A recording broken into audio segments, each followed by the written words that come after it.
As families get ready to celebrate America's 250th birthday, medical professionals are gearing up for one of the busiest and most preventable injury seasons of the year. And joining me now is Dr. Alreem Al Hinai, head of pediatric trauma surgery at University Hospital's Rainbow Babies and Children's Hospital. Thank you so much for being here. Thank you for inviting me. And I know 4th of July is one of your busiest days. So what do you want parents to know? What are the most common injuries that you're seeing? Yeah, so certainly we see a lot of firework-related injuries. We see a lot of falls, also, for example, dog bites sometimes, and then injuries related to certain vehicles like bikes or e-bikes, scooters. So lots of injuries related to those, I would say.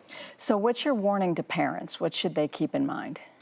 So I really want parents to be vigilant, especially that we want to have fun, we want to enjoy the holiday, but at the same time, they should have plans in place to supervise children, especially smaller children, away from possible areas of danger. For example, if we are having fireworks, making sure that children are away, not in the close vicinity of where those fireworks are being held, and educating them as well, like telling them that this could be dangerous, stay away from it, making sure that there's always an adult supervising small children, especially in big gatherings where things can get really chaotic really fast. So you're referring to small children. What about like the, 11, 12, and 13-year-olds who are the ones probably lighting the fireworks? Yeah.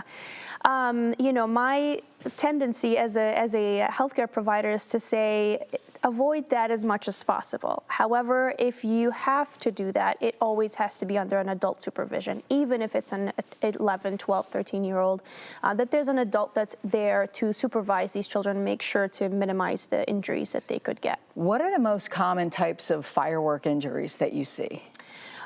They could have burns, so burns to the face, to the body, hands, eye injuries. In certain severe ones, you can even have really bad blast injuries, which can affect a lot of different parts of your body, including internal organs sometimes. Everybody has sparklers. Yes. Are sparklers a problem? They could be. They certainly could be, especially again with smaller children.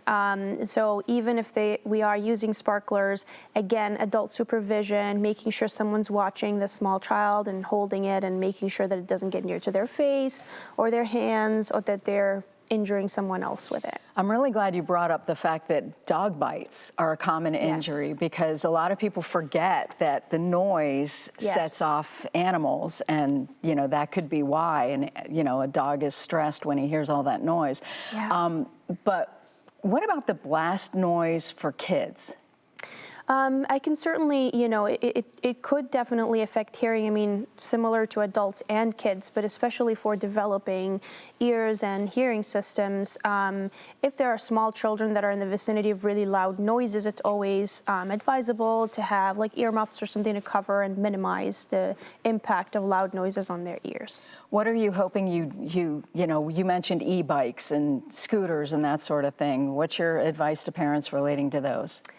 I want to say, first of all, educate yourselves about the different types of e-bikes or electronic bikes and scooters. How fast do they go? And recognize that operating those kinds of devices is different than, for example, a child riding a normal bike. The braking mechanisms, how fast do they need to brake and how soon.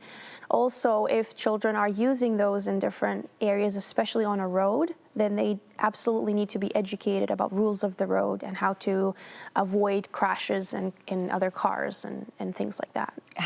And helmets, obviously.